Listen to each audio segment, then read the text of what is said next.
렉슬리 바우만 박사가 2005년에 피부 타입을 16가지로 분류를 했고, MBTI처럼 크게 4가지 카테고리로 되어 있고, 지성, 건성, 민감성, 저항성, 색소성, 비색소성, 주름, 탱탱함으로 구성이 됩니다. 사실 피부 타입을 파악했다 하더라도 이는 영구적이거나 영원하지 않습니다. 안녕하세요. 지이톡스 피부과 전문의 손지 원장입니다. 오늘은 피부 타입에 대해 알아보는 시간을 가져보겠습니다. 원장님, 안 그래도 제가 화장품 사러 갔는데 점원분이 저보고 건성 피부라고 하면서 화장품을 추천해 주셨어요. 이거 써도 괜찮을까요? 네, 요즘 제 피부 타입이 뭐예요? 전 어떤 화장품을 써야 해요? 어떤 관리를 받아야 해요? 이렇게 물어보시는 분들이 많으신데요. 피부를 건성과 지성, 이분법적으로 구분하는 시대는 이미 끝났습니다. 요즘은 타고난 성격에도 MBTI 유형을 통해서 분류를 하듯이 피부 또한 유형별로 다른 특징을 보이는데요. 오늘은 피부 타입에 대해 알아보는 방법과 셀프 진단법에 대해서도 알아보는 시간을 가져보도록 하겠습니다. 제가 알기로는 건성, 지성, 복합성, 민감성 이런 식으로 피부 타입을 나누는데요. 피부 타입을 어떻게 알 수 있을까요? 사실 환자분들이 피부 타입이 뭐다, 그리고 어떤 화장품 라인을 선택해야 한다, 이런 식으로 간략히 알고 계시고, 건성, 지성, 복합성, 민감성 이런 표현들을 많이 사용하시는데요. 사실 이런 피부 타입 분류법은 화장품 회사에서 편의를 위해 간단히 만든 분류 방법이지 피부 과학적인 분류 방법은 아닙니다. 그렇다면 원장님께서 말씀하시는 피부 과학적인 피부 타입 분류 방법은 뭐가 있을까요?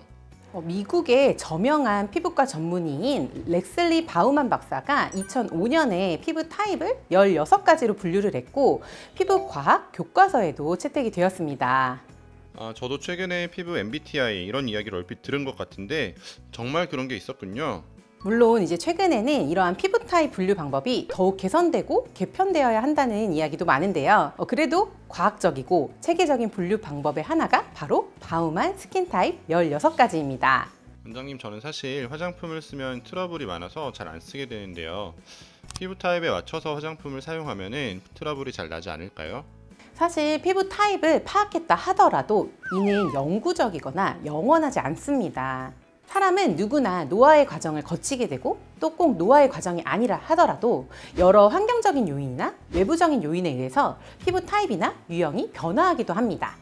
아무래도 본인의 피부 유형을 정확히 모르다 보니 잘못된 제품을 선택하기도 하고, 또 피부 유형에 맞게 사용했다 하더라도 계절적인 변화나 환경적인 변화, 피부 컨디션이나 상태를 고려하지 않고 제품을 동일하게 사용하거나 오히려 불필요한 화장품을 과다하게 사용하게 되는 경우 피부 문제의 원인이 되기도 합니다. 때로는 피부에도 쉼, 재생의 시간이 필요합니다. 16가지라고 하니까 MBTI가 딱 떠오르는데 피부 MBTI도 4가지 항목으로 이루어져 있나요? 네, 맞습니다.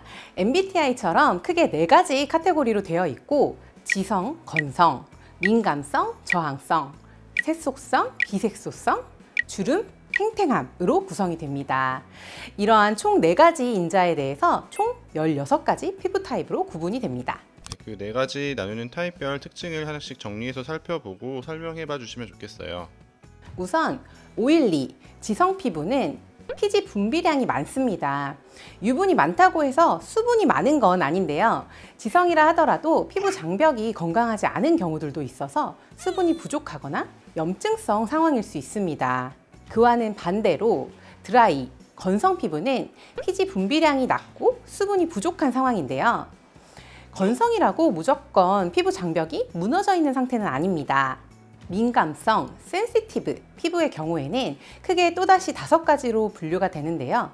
여드름성, 트러블성 피부, 홍조 또는 주사 피부, 제품을 발랐을 때 따갑거나 가려움을 잘 느끼는 젖산에 민감한 따끔거리는 피부, 아토피나 접촉 피부염과 같은 알레르기성 피부, 지루 피부 등으로 나뉩니다. 민감성 피부의 원인은 주로 피부 장벽이 손상되어 있는 경우, 그리고 2차적으로 염증이 생긴 경우입니다. 이와는 반대로 저항성 피부는 염증이 거의 생기지 않는 건강한 피부를 말합니다. 민감성 피부는 되게 종류가 많네요. 그러면 색소성과 비색소성은 어떻게 다르나요? 색소성, 피그멘티드 피부는 피부 톤이 어두운 편이고 기미와 잡티 같은 색소가 잘 생기는 편이나 일광 화상은 잘 입지 않는 피부를 의미합니다. 반면 색소 침착은 잘 남는 타입을 말합니다. 비색소성, 넌 피그멘티드 피부는 대체로 밝은 피부톤에 기미나 잡티가 거의 없으면서 일광 노출 후에 그을린다기보다는 오히려 화상을 잘 입는 편인 색소 침착이 심하지는 않는 피부 타입이죠.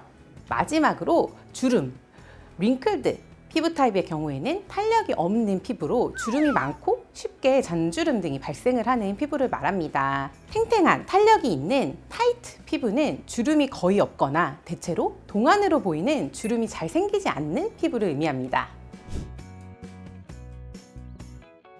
아무래도 누구나 피부 타입에 맞지 않는 화장품으로 고생해본 경험이 한두 번 정도는 있을 것 같습니다. 유튜브나 인터넷에 좋다고 하는 피부 케어 방법들이 나에게는 안 맞을 수도 있어요. 피부 타입을 확인한 뒤에 맞는 성분과 피해야 할 성분 등을 고민하고 화장품이나 케어 방법을 선택한다면 아무래도 실패할 확률이 줄어들 것입니다. 결국 더 중요한 것은 피부 및 건강에 도움이 되는 전반적인 생활 습관이 건강한 피부 관리의 시작이 아닐까 생각합니다. 그중 하나가 바로 내 피부 타입 바로 알기라는 생각도 듭니다.